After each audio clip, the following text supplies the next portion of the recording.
The chandelier light glittered off crystal glasses as if the room itself wanted to impress him. Conversations softened into whispers, and the clink of silverware paused mid-air when Victor Renshaw stepped through the arched entrance of the Grand Orion Hotel ballroom. He didn't glide or stroll, he arrived, like an inevitable force of nature. Tall, impeccably tailored, and wrapped in an aura of untouchable power, he scanned the room with the subtle disdain of someone who believed everything in his line of sight already belonged to him.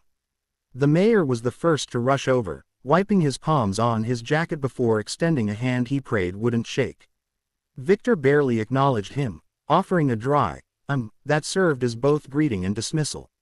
It didn't matter. The mayor still beamed, flattered just to be noticed.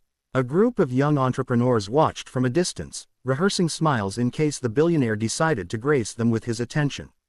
They called him a visionary publicly, though in private they whispered a word they'd never admit aloud: tyrant. But tyrants with money were treated like kings. Victor's expression remained unchanging, thin-lipped confidence etched onto a face sculpted by power. He waved away a server offering champagne, preferring his own assistant to fetch his drink.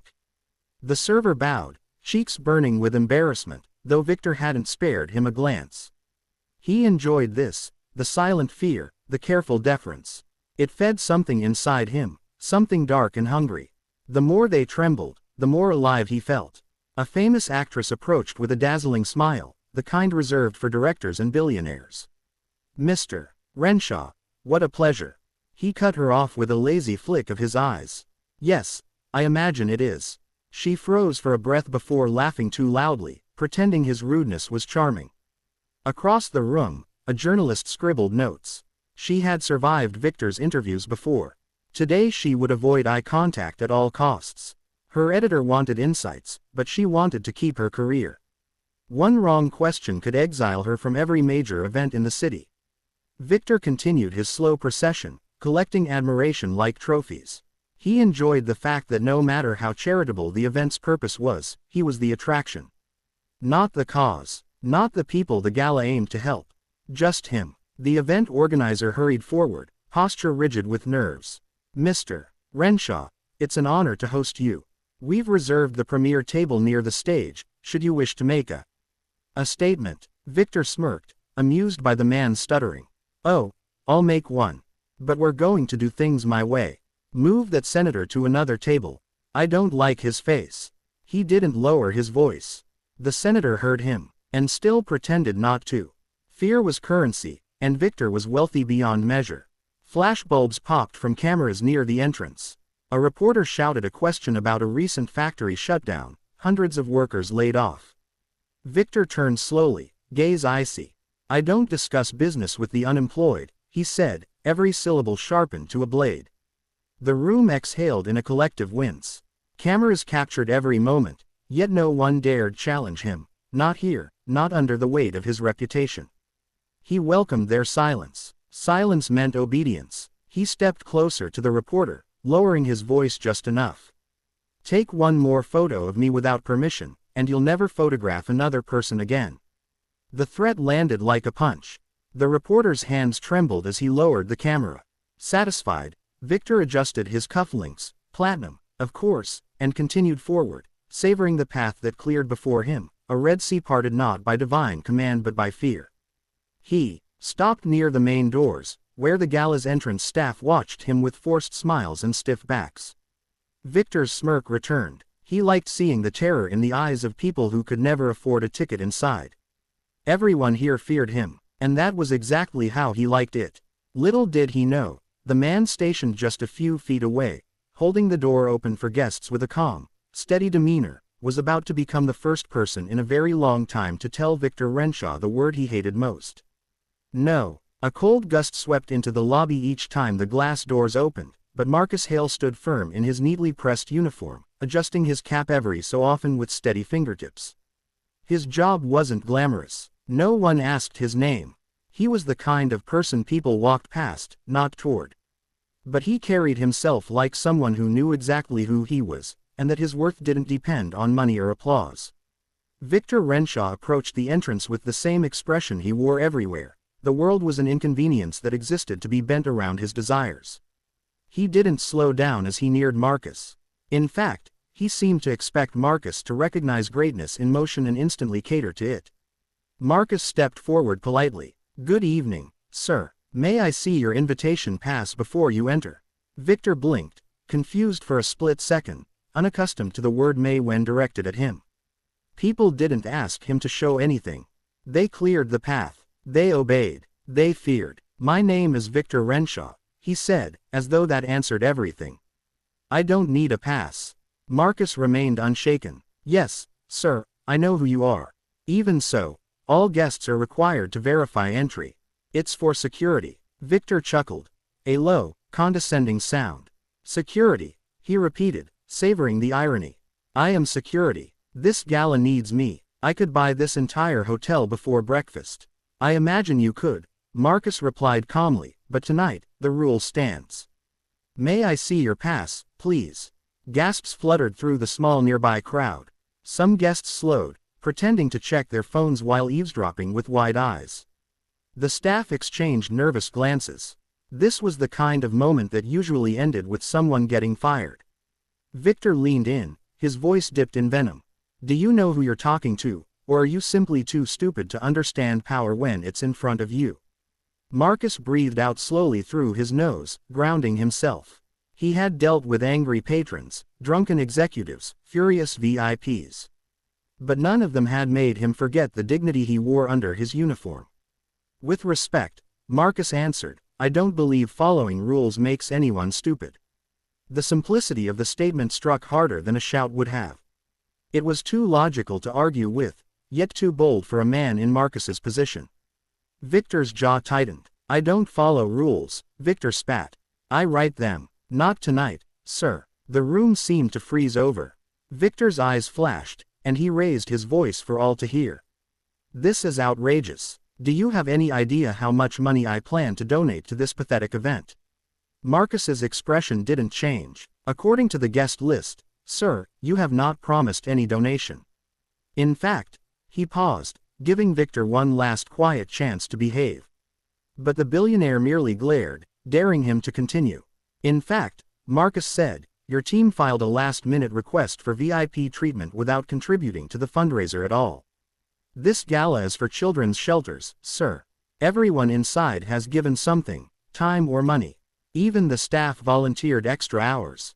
A few heads turned. People shifted uncomfortably. Whispers spread like sparks through dry leaves. Victor's face reddened. "You insolent nobody," he hissed. "Do you think exposing private information will make anyone care about you? I could have you thrown onto the street tonight."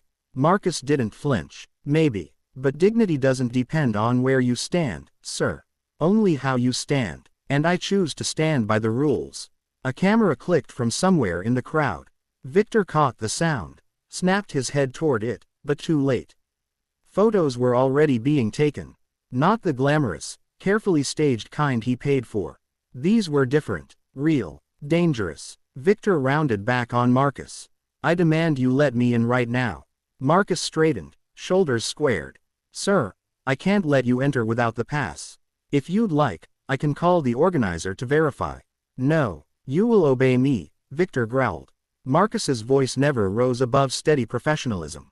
"I cannot. Not tonight." Victor's hand twitched, like he considered shoving Marcus aside. He wanted to. The urge burned through him like fire in his veins. But cameras watched, and this time, the crowd's silence didn't feel like obedience. It felt like judgment. Marcus reached for the door, not to let Victor through, but to hold the line. For the first time in years, someone stood between the billionaire and what he wanted, and that someone wasn't stepping aside. Victor had built his empire on fear. But fear wasn't working anymore. And though he didn't know it yet, this moment, this standoff with a humble doorman, was the first crack in the fortress of power he thought would last forever. The tension clung to the air like humidity before a storm. Victor's anger simmered just beneath his skin, threatening to erupt and scorch anyone close enough to witness his humiliation. Yet Marcus still stood there, unmoved, unbent, and utterly unafraid.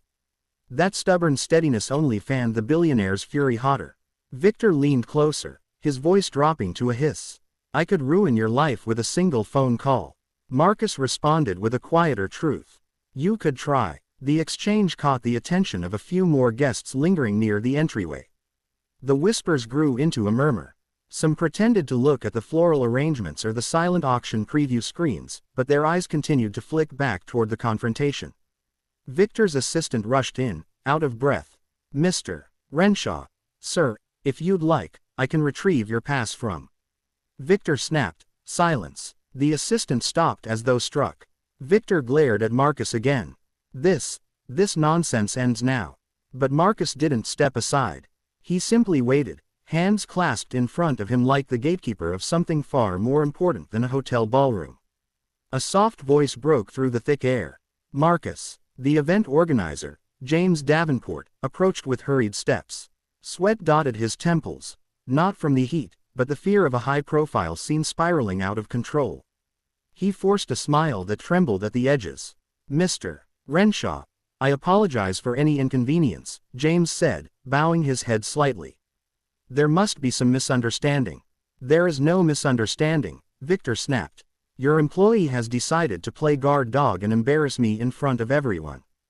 James glanced nervously at Marcus. "If you could just make an exception." "No exceptions tonight," Marcus replied. "Rules apply to all guests. Even him." James looked as though he might faint. "Marcus, please, you're lucky I'm still willing to attend," Victor interrupted, lifting his chin. "I'm prepared to pledge a massive contribution. Enough to keep this charity alive for years." James froze. That offer was the holy grail, the kind that could change thousands of lives. He swallowed hard. "Sir, if you could give me just a moment." Marcus spoke again, voice firm but not harsh. "Mr. Davenport, with respect, Mr. Renshaw has pledged no donation. There are no forms, no confirmations, no approvals. He didn't RSVP. His staff attempted to bypass the system 5 minutes before he arrived." Victor turned, voice icy. "You seem to know a lot about my affairs for a man whose job is to hold doors open." "I know what I need to know," Marcus said. "The guests inside helped build this night. They care about the cause. Some gave everything they could. And some," his eyes held Victor's unflinchingly, "give nothing but take applause." The words struck Victor like a slap. His nostrils flared. "You don't know a thing about me or what I give." "I know what's public record," Marcus replied. He pulled a folded sheet from the podium. He didn't raise his voice. He didn't need to. "Your company redirected employee pension funds to cover emergency corporate expenses. 240 jobs lost last month alone. Meanwhile," he gestured to Victor's expensive cufflinks, "emergency seems to be treating you quite well." Guests who had been pretending not to watch now stopped pretending. Conversation stuttered to silence. A hand somewhere clasped a phone, recording. A photographer focused his lens, unafraid this time. Victor's composure cracked, his words tumbling into rage. "You will regret this. I will ensure you never work anywhere in the city again. I will tear apart your life brick by brick." But the threat fell flat in the air, because everyone had heard it. Everyone had heard everything, and the balance in the room shifted. Not dramatically, not loudly, but undeniably. The rich and powerful who had once gravitated toward Victor now watched him with widening eyes. Not admiration, not fear, doubt. Victor saw it, the erosion of his power. The foundation he stood upon was beginning to crumble, and Marcus was the one swinging the hammer. Marcus didn't look triumphant. He didn't smirk. He didn't even seem satisfied. He simply stood, hands still calm, eyes steady. "I'm just doing my job, sir." Victor opened his mouth, but no words came out. His threats suddenly felt small, flimsy, like cheap decorations in a grand hall. For the first time in a very long while, Victor Renshaw felt something unfamiliar coil in his chest. Shame. Victor stood frozen, the weight of 100 stares bearing down on him. The silence that followed Marcus's words was louder than any insult Victor had ever delivered. There was no applause, no cameras flashing for his benefit, only the raw, unfiltered attention of people suddenly unafraid to see him for what he truly was. He took a step back, as though the very air around Marcus stung him. His assistant lingered close by, unsure whether to intervene or disappear. For the first time since arriving, Victor felt small. He hated the feeling. Hated that someone so beneath him in status had managed to drag him down in front of an audience trained to worship wealth. Marcus didn't look like a conqueror. He merely resumed his neutral stance at the door, hands folded. He wasn't basking in the moment. He wasn't trying to humiliate Victor further. That made it worse, because Victor realized this Doorman hadn't fought him out of pride or vengeance. He had done it because he believed it was right. Victor's voice was tight when he finally spoke. "You will regret this." But James Davenport, the event organizer who had earlier looked ready to faint from panic, stepped fully into view. The fear remained in his eyes, but something steadier now accompanied it, backbone. "Mr. Renshaw, I think it's best if you leave." The sentence dropped like a stone into the center of the crowd. Victor stared at James as though he had spoken in a foreign language. No one dismissed Victor Renshaw. It wasn't done. It wasn't allowed. "You're siding with him?" Victor demanded, voice cracking with disbelief. James swallowed, then nodded. "Yes, because he is right, and because the people in this room deserve better than empty promises and exploitation." The crowd parted slightly, the shift not subtle anymore. Victor looked from face to face. Some expressions were curious, others disappointed, a few openly disgusted, but none displayed the terrified obedience he was accustomed to. Power was a fragile thing, he realized. It lasted only as long as people believed in it. Cameras lifted again, but not for his approval. They were capturing the downfall he never thought possible. The reporter he had threatened earlier now held her camera steady, chin raised, no longer afraid of losing access. The assistant whispered, "Sir, we should go." Victor's instinct was to explode, to scream, to reassert dominance. But what dominance was left to assert? His threats had lost their teeth. Every word he might say would land like a child's tantrum. He turned sharply and marched toward the exit. But the carpet that once felt like a runway of adoration now felt like a gauntlet of scrutiny. Each step seemed slower, heavier. The grand door loomed ahead, a door Marcus held open dutifully for every guest. Victor paused in front of him, hatred burning in his glare. "Do you think this makes you brave?" he asked, voice low and trembling. "You're still just a man in a uniform." Marcus met his stare calmly. "Yes, sir, but I wear it with honor." Victor couldn't look at him anymore. Rage twisted into something uglier, fear. Not fear of Marcus, fear of being seen without his power. He strode out into the cold night, the door shutting behind him with a soft but definitive click. The sound was gentle, yet it felt like a gavel slamming down on his dynasty. Inside, a hush lingered for a moment longer, until someone near the bar began clapping. It was hesitant at first, a single pair of hands. Then another joined in, and another. Soon, the applause swelled into a chorus. Marcus's eyes lowered, humbled rather than triumphant. He did not bow or wave. He simply nodded once, acknowledging the gratitude without letting it become his pride. James approached and placed a hand on Marcus's shoulder. "Thank you," he said sincerely. "You reminded us tonight that kindness and integrity are more powerful than money." Marcus smiled faintly. "Thank you, sir. I was just doing what's right." The applause continued. Not for a billionaire, not for glamour or status, but for a man who stood firm when it mattered. And in that moment, the room learned a truth many had forgotten. Real power isn't taken, it's earned.